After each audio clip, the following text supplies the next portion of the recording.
Hey guys, welcome into the Outspoken Network here. It's the SportsCast solo edition again. Sorry guys, it's just me tonight. Craig is having a bad couple weeks and hasn't been able to make it on Tuesdays. I'm excited to be on though. We got a crazy opening to the NFL. We had an NFL weekend this last weekend, as you all know, obviously, unless you've been hiding under a rock. We're gonna go. I'm gonna go through each game, talk a little bit about the games. I talked a little bit already about the Thursday Friday game last week on Saturday. If you didn't catch that episode, go watch it, guys. Um, and then we'll give you our power rankings as well, and we're gonna update those power rankings every week. Craig did beat me in the predictions this week. I think I would have done pretty good, but I changed a couple gut feelings, and the gut feelings didn't pan out all well. So but sometimes that happens because you're going to have those upsets and you're trying to think, okay, who when is it upset going to be, who's that going to be? And just I was just wrong. That's okay. He think he beat me by 2 or 3. So we've had a fantastic weekend other than that, other than football. So we had a crazy opening to before the NFL even started. Dak Prescott gets his um, record-setting deal, becoming the highest-paid quarterback in the NFL.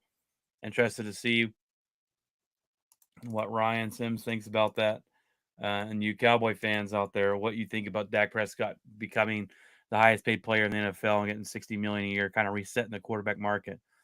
Um, Jamar Chase decided to play with no contract. That was still kind of a game-time decision, and then Tyreek Hill gets arrested outside of the stadium for reckless driving and I guess driving too fast.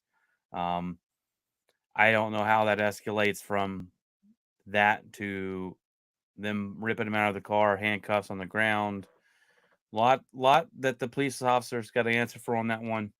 Um, just crazy. The police officer is on a leave right now until they do the investigation. But that's all happened before the NFL kicked off on Sunday. So the Atlanta versus the Steelers. I picked Atlanta to win this game. Let's jump into it. I picked them to win this game. I thought Atlanta was gonna be a good team this year, and I know it's week one. It's gonna take with a grain of salt. There's a lot of rust that I saw on Sunday from a lot of football teams. Atlanta did not look good. Kirk Cousins did not play good. Cousins was outplayed by Fields in his debut. Not the start that Atlanta thought. We all thought they got Kirk Cousins. They got a solid quarterback. They got a good team. They got some weapons and they had a good defense last year. And the Steelers were able to just continuously get after the quarterback, cause Kirk Cousins to make bad throws. Um, I don't think Justin Fields had a touchdown pass. Justin Fields didn't come out. Yeah, he didn't throw a touchdown in this game. Didn't look all that great either. It's just the defense of the Steelers was so overpowering to the Atlanta's offensive line and everything that they could not do anything. They kept the pressure on him. Russell Wilson was out with a calf injury. He was a game time decision, but they decided to keep him out because they didn't want him to risk further injury. Bills and the Cardinals. Cardinals travel to Buffalo to play, and this is the game that I picked for the upset. I picked Cardinals to win this game. I talked about the Bills. I think they're going to fall off this year. Well, Josh Allen said not today. Josh Allen had 4 total touchdowns, 2 passing and 2 rushing.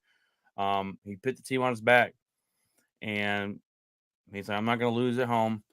I just figure Kyle Murray was out all year. He was going to come back and have a really good game, and he was unimpressive. Threw for 160 yards, nothing impressive.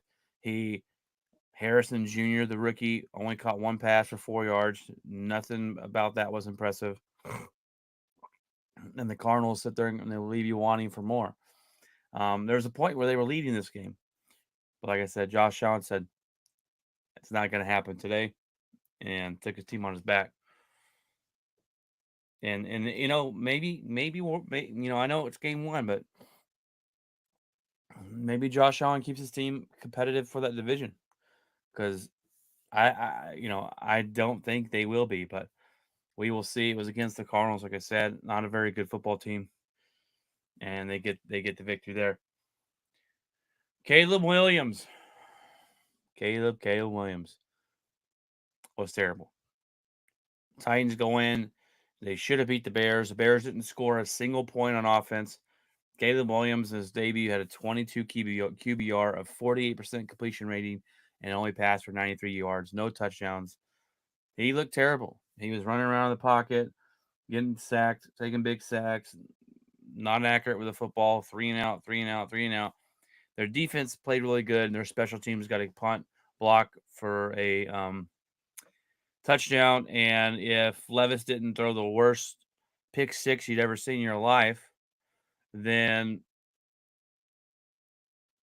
the Bears probably lose that game.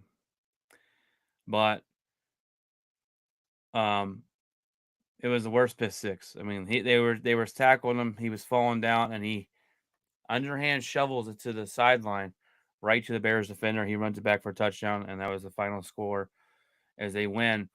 But this is not the debut that the Bears won. And I think Paul from Bearski Films will tell you the same thing. This is not the debut that you wanted for your quarterback. And they get the win, and at the end of the day, that's the win's what's the most important. But Caleb Williams does not look all that great. So we'll see next week as they go Sunday night to play against the Texans. I think that's a way bigger task than the Titans. And I think Caleb Williams struggles in that game too. But time will tell. Time will tell. Did not look good. Patriots versus Bengals. This is another one I got wrong because the Bengals were total and utter crap. Another slow start for Burrow as he continues to have these slow starts this season. And at some point, we got to stop giving him that benefit of the doubt. That he's just going to turn it on and his team's going to be really good.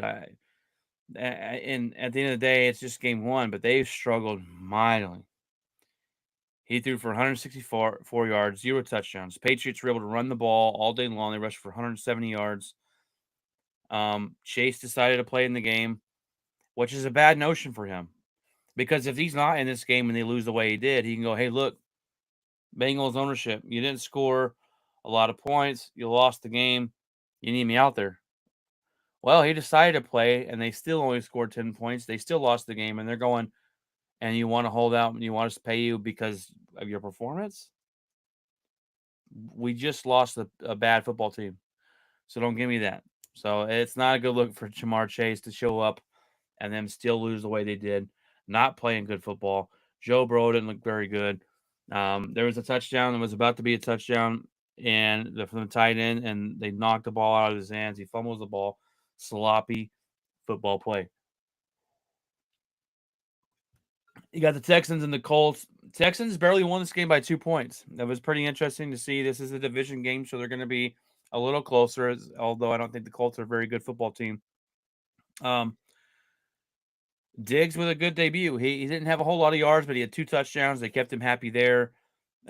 Mixon ran for 159 yards and a tutty. I think Mixon's going to be missed by the Bengals. They don't really have a rushing attack to help Joe Burrow. I think that's a big reason why too. Richardson looked pretty good. He wasn't great. He made some good throws. He had a dime throw, just on the money for a touchdown, and it was nice. He's got a really strong arm. He's got to learn how to be consistent with it and more accurate. There's times where he overthrows guys left and right, like Josh Allen used to. He used to throw it way, way over their heads, and you're going, "Wow, calm it down there, Rocket." He stayed healthy. He was able to stay in the game, and he did decent for his debut there. And I know he played last year, but it was like 5 games, and he was out for the rest of the season. So the culture hoping that he can have more consistency, stay healthy, and we'll see what he can pan out because he does not a lot of guys. He doesn't have a lot of playing time between high school, college, and NFL. But the Texans get the job done there and win. Jacksonville almost upset Miami, and they just couldn't hold on. They had a first good half. They were up 17-7, I believe, at halftime. They get blanketed in the second half. They score 0 points, and Tua had a good game, 338 yards, 1 touchdown, no interceptions. Lawrence wasn't impressive, 162 yards, 1 touchdown. Hill didn't let the him getting arrested changed the way he was going to play. He came out and dominated, the 130 yards and a touchdown. And one of his celebrations was kind of making fun of that, and he put himself in handcuffs. And so we'll see what happens to that. Keep you more updated this week on if anything comes from that and him being handcuffed and the police officers and that mess. But Panthers versus Saints. The Panthers suck and the Saints killed them. Young looked like crap again. Doesn't look like he's going to pan out. Looks like to be a big bust. That's all you kind of need to know for this game. There wasn't much to it. Saints played good. Panthers are one of the worst football teams in football. They'll be fighting the Giants for the worst football team in football. Daniel Jones sucks again. He throws 2 interceptions, no touchdowns. He has more pick sixes, more touchdowns thrown to the other team than he has his own team since he signed his big contract. The fans were leaving the stadium in the third quarter. Someone's got to answer. Someone's got to answer for the debacle of Daniel Jones, the debacle of paying the guy. And I'm not like you drafted him. Yeah, that sucked. He's terrible. But then you double down after he had his best year, and his best year was not even close to being an MVP type season or a top 5 quarterback. You decided to pay him like a top 5 quarterback. Someone's got to pay for that. Brian Daboll's tied himself to this guy. I don't see him having a job after the season, but someone's got to pay for the Daniel Jones and how bad he is. And could you imagine waiting all year for football to watch your quarterback be that bad? Like Green Bay, right? I'm not talking about Jordan Love being bad. I'm just saying we were so hyped for football, and then we thought he was going to be out for the whole year because he got injured with his knee. That sucks because we have a good quarterback. But to know that your team drafted this guy, doubled down and paid him, and him be this bad is bad. Is terrible. And then someone will pay for this. Somebody will. And then not only that, you let go of Saquon Barkley, and he goes to the Eagles, your rival in your division, who's going to play you twice a year, and he has a game of his life against Green Bay and looks like the old Saquon Barkley. Someone was going to pay for that. Someone's going to pay in New York, and is it going to be Dayball? Is it going to be the GM? I don't know, but something's got to change because that is terrible. Raiders, another not good football team, go to face the Chargers. Harbaugh debut gets his first win, 22-10. It was not really that impressive of a win. The score was like 10-6 at the fourth quarter, 9-6, something like that. They went 22-10. Herbert didn't have a great game. J.K. Dobbs goes off with 135 rushing yards on just 10 attempts, so he had a good game. But Herbert didn't look all that great. The defense of the Raiders was and maybe that's why the divisional game, or maybe that's why. We'll see. I want to see what Harbaugh can turn his team around, and I have high expectations for the Chargers this year. Broncos in Seattle. Interested to see this game because of Bo Nix. Bo Nix was not all that good in his debut. I know and Jeff, it's just the first week. I know, take it with a grain of salt. But he didn't look like he was comfortable in the pocket. They were able to pressure him. He was throwing off his back foot, not really setting into throws. He had 2 interceptions. And he was also their leading rusher, which wasn't good. It's not a good sign when your quarterback is your leading rusher. And so they've got to fix that. The divisional game on the road, I knew it was going to be hard for him. I knew it was going to be hard for the rookie, Bo Nix. That's why I picked Seattle to win this game. He kept them in it. It was a close football game because I don't think Seattle is all that great either. But Seattle won 26-20, 1-score game. I wouldn't say an absolute terrible debut for Bo Nix, but I think they got to protect him better, and they got to be able to run the ball and help him out instead of just, hey, our rushing attack is not really getting through. So it's all on you, Bo. So that's some things they've got to change there. Cowboys, I changed this. I picked the Cowboys earlier in the week, and I changed it to the Browns.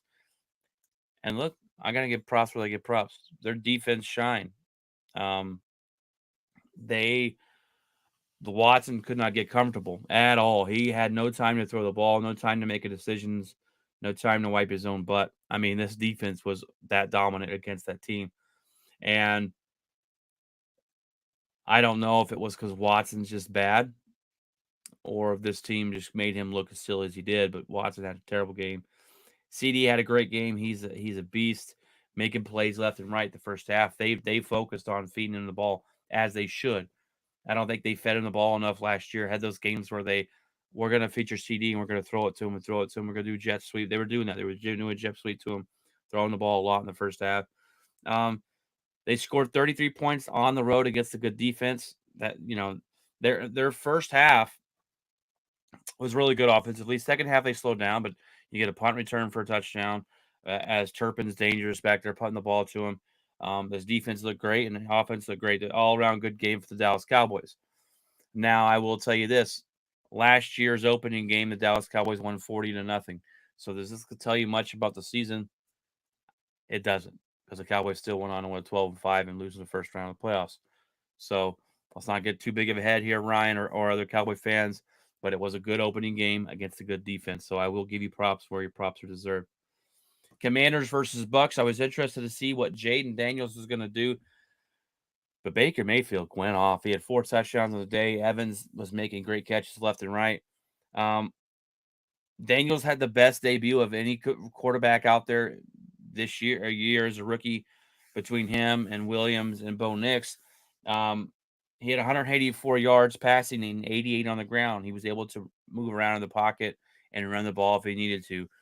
He had flashes of great plays, and I'm excited to see him grow. I got a lot of Cowboy fans here that I talk to sports wise, and I got a lot of buddies who are like, I hope he's not good because obviously they're in their division.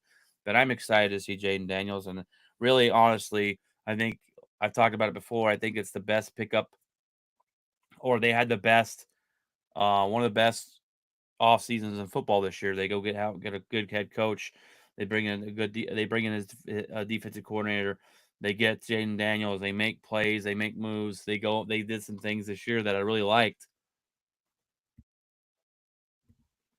And they look like this might be where they're going to turn it around. You want to see some progression, see him win about 8 to 9 games this year and go from there and see progression. So I will be watching more Commanders football this year than I ever have, and watching this kid play because he's fun to watch.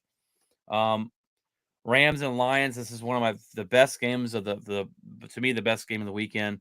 It was one of the best games of the weekend. The Chiefs Ravens game was really good on Thursday night. This lived up to the hype. This lived up to the height of the playoff game last year. They look like they just didn't let down. The Lions let their lead vanish a little bit. As overtime was forced, but Matthew Stafford still has it. He's making smart decisions with the football, going in the right places. Puka Nakua did get injured this game. He has an MRI on his knee. He will be out. He got it put on IR, so it'll be 4 games at least. But both quarterbacks look good. Goff had some throws that he missed that could have set him up better to actually potentially win it in regular time. But the Lions defense looked pretty good. O-line allowed Montgomery to run the ball 91 yards. And in overtime, that's all they did. They ran it down the throat of the Rams, scored a touchdown, and they won the game. And the Lions just looked really well balanced of a football team. And the Rams still got it, man. They put pressure on the quarterback. And Matthew Stafford's out there throwing dimes to wide receivers. He did make a bad throw in the end zone, cost him in the first half. He threw an interception in the end zone. So got to clean that up. But other than that, both teams look pretty good. And hopefully Puka Nakua isn't out too long because he's a good wide receiver. He came out last year and was an absolute stud, and hope to see him back. Jets and 49ers, Aaron Rodgers cannot get the job done against the 49ers is the narrative. And that's exactly what happened last night, except it wasn't really on him. It was his defense. 49ers dominated the defense of the Jets. They were running the ball all over them. Now, it didn't help that the Jets went 3 and out a lot and didn't really stay on the field long, so you kind of burn out your defense. But the 49ers rookie rushed for 147 yards, total domination. Christian McCaffrey was out this game, and they scored on 8 straight drives, the 49ers did.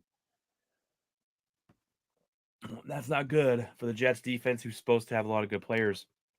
And Rodgers' mobility is limited because of his age, and he didn't look all that great. I mean, he made some good throws. He looked okay. The wide receivers were dropping some passes. But I will tell you something I noticed a little bit differently. Aaron Rodgers' temperament seemed a little bit better. And I don't know if that's because of his age, because of maybe he's trying to mellow out a little bit.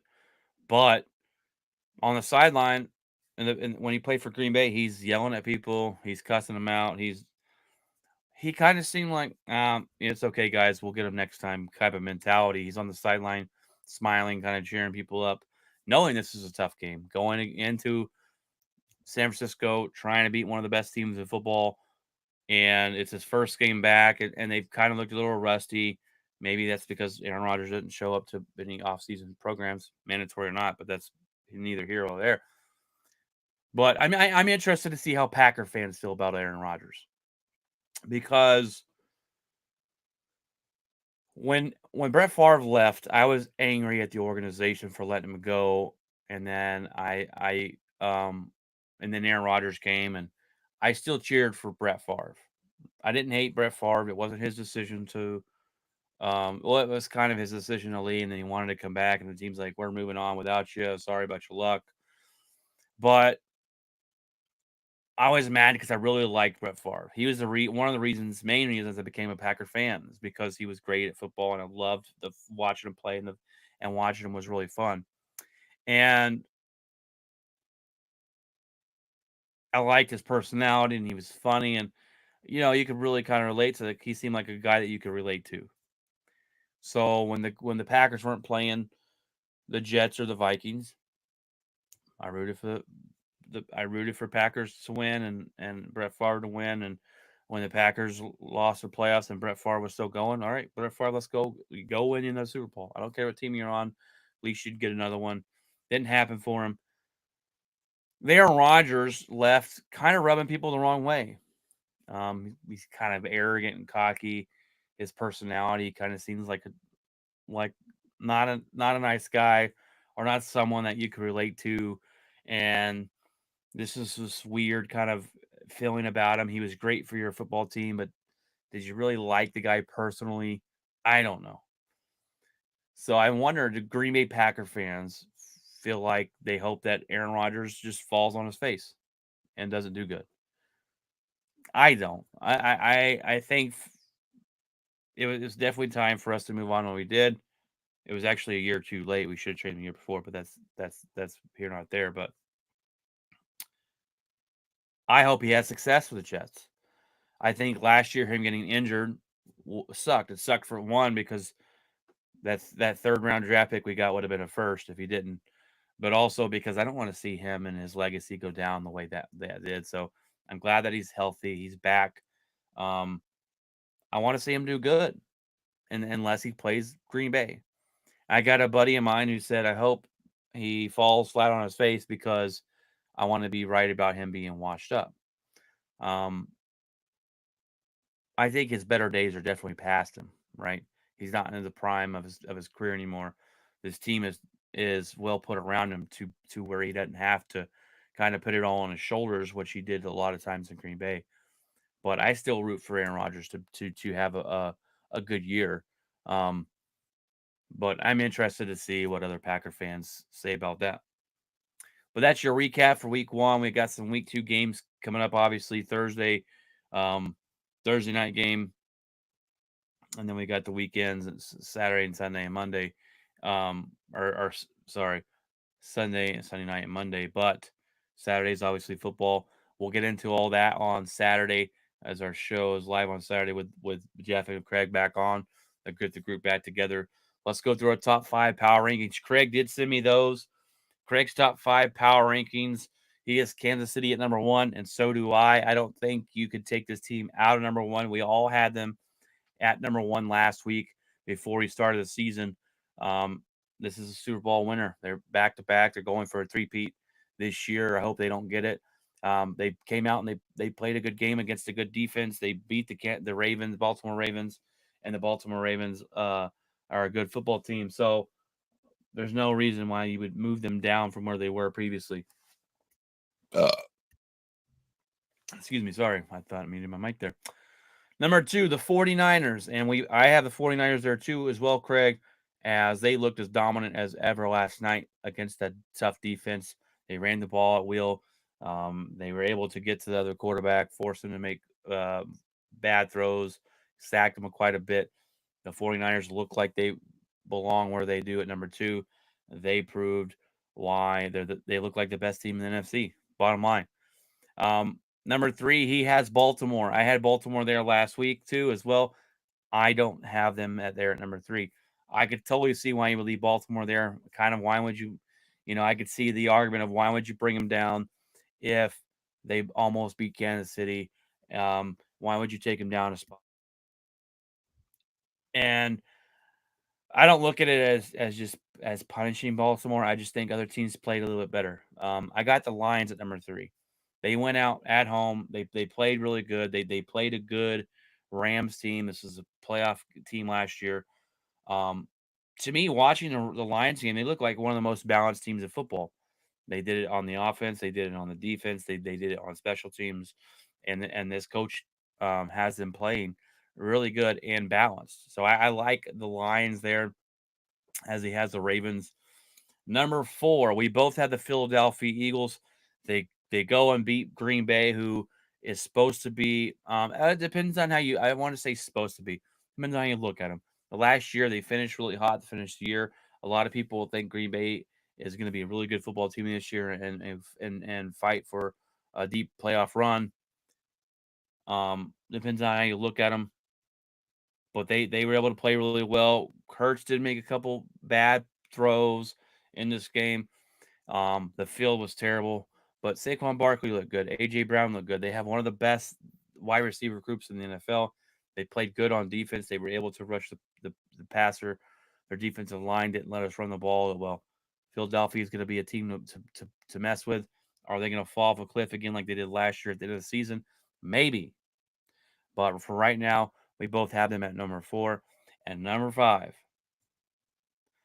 Number 5. Ryan, this is the moment you've been waiting for. We both have the Dallas Cowboys at number 5, me and Craig. They came out and they dominated. They dominated the Cleveland Browns in Cleveland on the road against a good defense. The offense looked well in the first half. They looked great.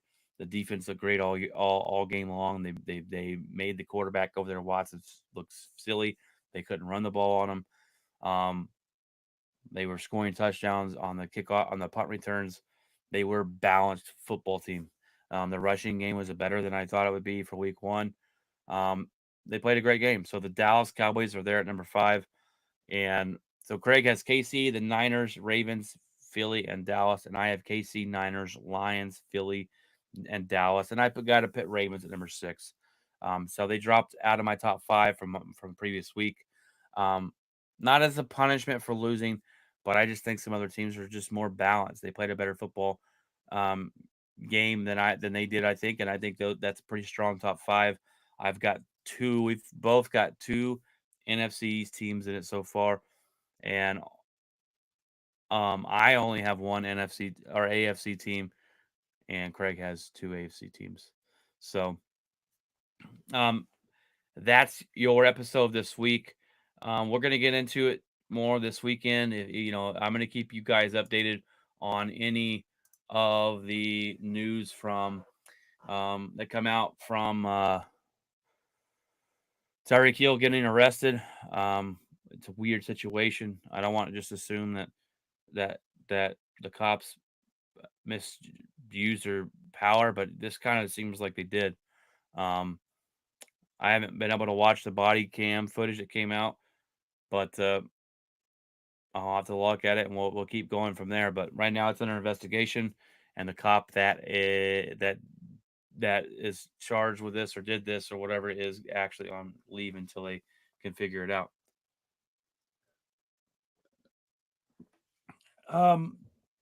If looking at all the week one games, it's a lot of rust. I'd say it was pretty sloppy. You had these rookie quarterbacks hyped up so much that they look terrible for the most part. Um, Joe Burrow played awful.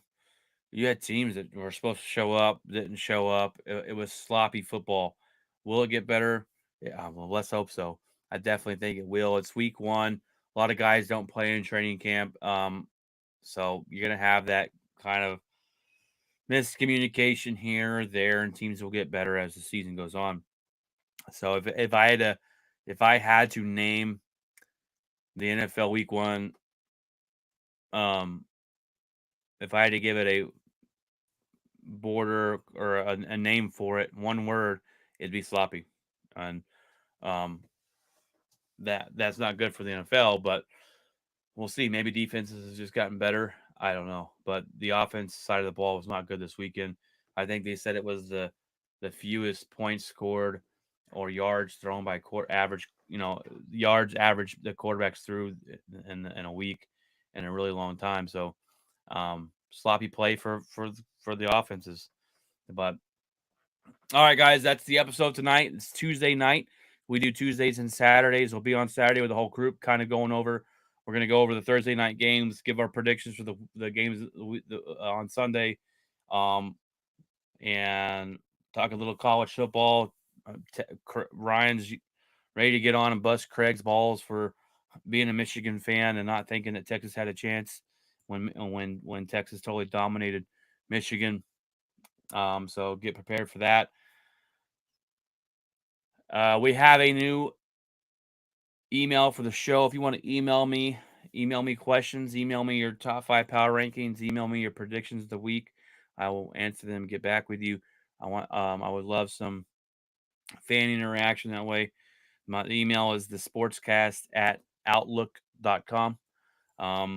So email me there. I would love to get on and talk sports with you and go from there. All right, guys. Have a rest of your great rest of your week. God bless, and remember to keep it outspoken.